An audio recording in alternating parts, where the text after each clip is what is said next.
The Pentagon says nearly 100 U.S. service members have suffered injuries, though mostly minor, in the last 14 days. That's despite President Trump insisting that Iran's military has been destroyed.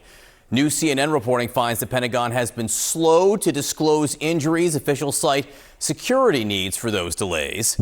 A Trump administration official says a dignified transfer will take place for 4 fallen service members tomorrow. 2 have been identified. First Lieutenant Tyler Freehan and Private Isabella Gonzalez were killed by an attack in Jordan on Friday. A 3rd service member was killed in Iraq on Saturday, and remains have been recovered in the search for a 4th soldier missing in Jordan.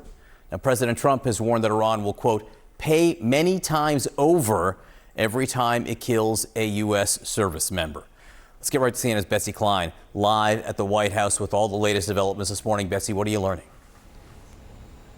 Well, John, this has been multiple days of escalation for this conflict and a particularly violent moment in this war. We have learned that the Pentagon has really been slow to report injuries, as you mentioned, but Pentagon spokesperson Sean Parnell announcing in a statement that nearly 100 U.S. service members have been injured since this conflict began to re-escalate and that ceasefire fell apart back on July 7th. Now, Parnell says that most of those injuries have been minor concussions. But of course, this comes after 3 U.S. service members were killed over the weekend. And we have learned that the U.S. has located remains of an unidentified person after one U.S. service member, another U.S. service member, was reported missing in action. Now, U.S. Central Command has announced a 10th consecutive night of strikes against Iran. This time, they say, again aimed at degrading Iran's capability of attacking those ships in the Strait of Hormuz, that critical oil thoroughfare.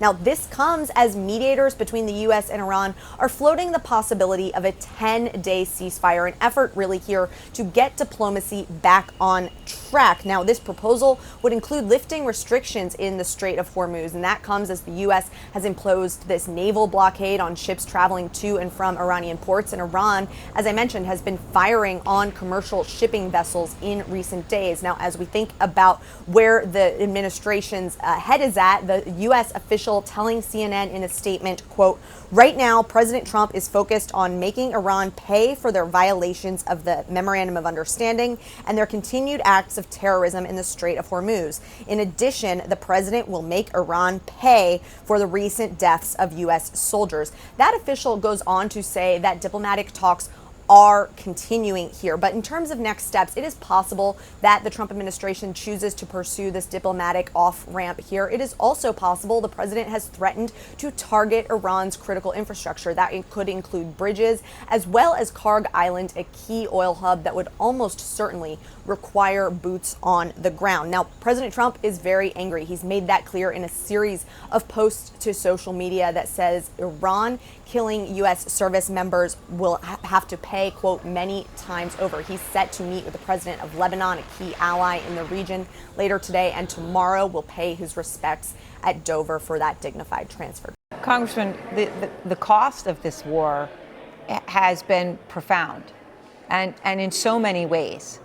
We understand in just the first few days of the war, all of the THAAD missile defenses in the region were taken out except for maybe one.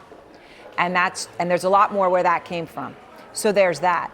And then there is the human cost, which I find just so stunning for the American public at this point in this war to understand that 100 American troops have been wounded in just the past 2 weeks. This is in just the past 2 weeks. And we're perhaps only finding out about it because reporters have been pushing and trying to get to the truth. So Sure. What do you know the full extent of American injuries? And do you know the full extent of equipment losses? When I mention THAAD. We don't. Yeah. Look, we don't because the Pentagon has not been transparent about that. I get reports from people who they know a service member at a base in Jordan or Iraq or somewhere say, yeah, we heard there was an attack. There's 20 or 30 people wounded. Pentagon doesn't say anything about it. We dig into it as the New York Times has, and you then find out. But look, this is, again, no transparency. As you said, no press conference, no conversation about this. we have a dictator running this country. We have never had a situation where we've been at war and the president has treated it as his own war where he doesn't have to share information with the American people or with the Congress. I mean, this is a frightening situation, and yeah, they have not been telling us what's been happening in terms of lost equipment, in terms of the cost of the war, and certainly in terms of the service members who have been wounded. Can I just say something that I guess is painfully obvious, but I feel like I have to say it, Congressman? You are the top Democrat on the Armed Services Committee. It would seem to me definitional that if anybody knew the extent of losses of things like the entire missile defense system for the United States bases and countries that we support in the region and American troops being injured, that your source wouldn't be somebody calling who has a friend who serves on a base, but you're telling me it is. Yeah, well, and we're digging. My staff is constantly in contact with as many people as we can at the Pentagon. You know, they are just not being transparent. We have to sort of pull it out of them or find it in one place or another. So, look, I mean, the lack of transparency certainly is concerning, but the bigger concern, we're in a war that we have no idea how to get out of. And the costs are mounting. The service members' deaths are unbelievably tragic. They continue to be at risk. The financial costs, but also just the international economic costs. Now we've got the Houthis saying they're going to shut down the Bab al-Mandab Strait, which is only going to add to these problems. We need to negotiate a settlement and end this conflict. Why do you think the administration has waited 14 days to tell the American public? Because they're trying to. Donald Trump does not want to stand in front of the American people and make the case for this war. He never thought he'd have to. I mean, look, it's one thing to say we're into this thing for 5 months now. The most egregious part of that, besides the launching of the war without a plan, is the fact that there was no effort to prepare the American people. And so Donald Trump, instead of actually doing the hard work of preparing the American people, talking about what the goal is here, has instead tried to convince everybody every week that the war is over. And it's part of why are you hiding the injuries? Because it's not something he wants to talk about. It's not unprecedented in American history in terms of this level of hiding these things, but it's disgusting. And by the way, Russia and China potentially are providing this targeting data, and we're not hearing anything about that. In fact, Kash Patel's going to Russia now in October.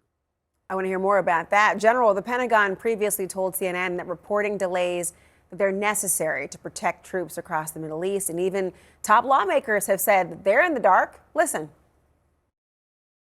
They have not been telling us what's been happening in terms of lost equipment, in terms of the cost of the war, and certainly in terms of the service members who have been wounded. Is that standard protocol? It is something where obviously there's a little bit of a delay to be able to properly notify families of any kind of injuries or deaths. So that part is actually normal. However, we need to step back a second, as the previous congressman said, that what are the objectives? What is it we're doing here? The president would like nothing more than to return to a pre-war condition and declare success and get out of here. The problem is we don't have that clarity, and it's very disturbing whenever the president in his own tweets says words like, hey, we're going to kill more of you if you kill any of ours. That is reminiscent of September 16th, 1941, where the Nazis said, we will kill 100 for every one German soldier killed. We don't fight for vengeance. We fight for honor and for the national security objectives. We don't even know what they are anymore, and that's very, very sad, very dangerous, and we are in a quagmire, as you said earlier. Jeff, I want to bring you in because sources are telling CNN that mediators are pushing hard for a 10-day ceasefire. And frankly, we've heard the ceasefire discussions many times before and wondered whether they were going to last. Is it in effect? Is it totally gone? The U.S. is already downplaying, though, any real chance that it actually is going to have the president agree to this idea. What has changed from the last discussion point about ceasefires till now? Well, what has changed is that both sides are attacking each other, and that's changed everything. That's, of course, why the ceasefire was thrown out and why the memorandum of understanding was thrown out. And the president is not suggesting, at least in his public comments, that he's ready to move back to that. He has said a couple times that Iran wants a deal, but that's kind of it's almost a verbal tick for the president. He constantly says that, even when there's no real evidence, or at least no detail about that coming from the other side. So right now, it's conflict, but even Iran has acknowledged that there was some outreach from potential mediators. We assume that's Pakistan and Qatar. Took me a second there, sorry. Okay. But, you know, they have an interest in seeing this end too. The region is really being affected by this right now. The whole world is being affected by this. And the president will be too, and will face additional political consequences this fall if this war continues.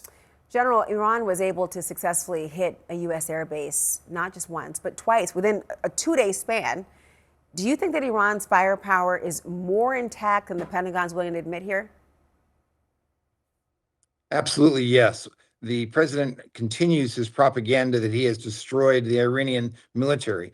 That is far from the truth. They are able to hit, in all of the media, we see one crater, one target destroyed per missile. They are not bombarding the middle of nowhere. They have extremely good targeting data. They are able to hit their targets in the U.S. While, of course, we can defend many of the drones and missiles, it is virtually impossible to secure every area, and our soldiers and military members are paying the price that we are not learning these lessons like the Ukrainians have so well. Congressman, tomorrow, Secretary Pete Hegseth and Joint Chiefs of Staff General Dan Kane, they're going to head to the Capitol. They're going to ask for at least $80 billion for this war. Several Republicans are not convinced yet. Do you expect pushback, though? Oh, yeah, there's going to be, look, there'll be huge pushback. And again, the administration needs to make the case. The American people are willing to go to war. We've seen this through our history. If a case is made for why, and even if they can't go back in time and make the case for the initial strikes, now to discuss, look, hey, guys, honestly, we have two options. We either leave the Strait of Hormuz to Iran, that's untenable, or we have to escalate. There's no good option here. But that is the case that has to be made. And I have heard too many, though, Laura, too many Republicans and even occasionally a Democrat out there saying, boy, this has been so successful. We've destroyed their Navy. We've destroyed their Air Force. Okay, they had F-14 Tomcats. Made me sad to blow those up, by the way. But the Air Force was no threat to us. The Navy clearly doesn't need to be the threat because drones and ballistic missiles are. We've been told over and over that their ballistic missiles threat was degraded by 89, 90%. Then we read in great publications like Jeff's that, in fact, that's not the case. They've only degraded about 20%. Tell the American people the truth. They're willing to make sacrifices if you tell them the truth, but this continued lying is going to catch up, is catching up. And that's why nobody believes anything that these people say.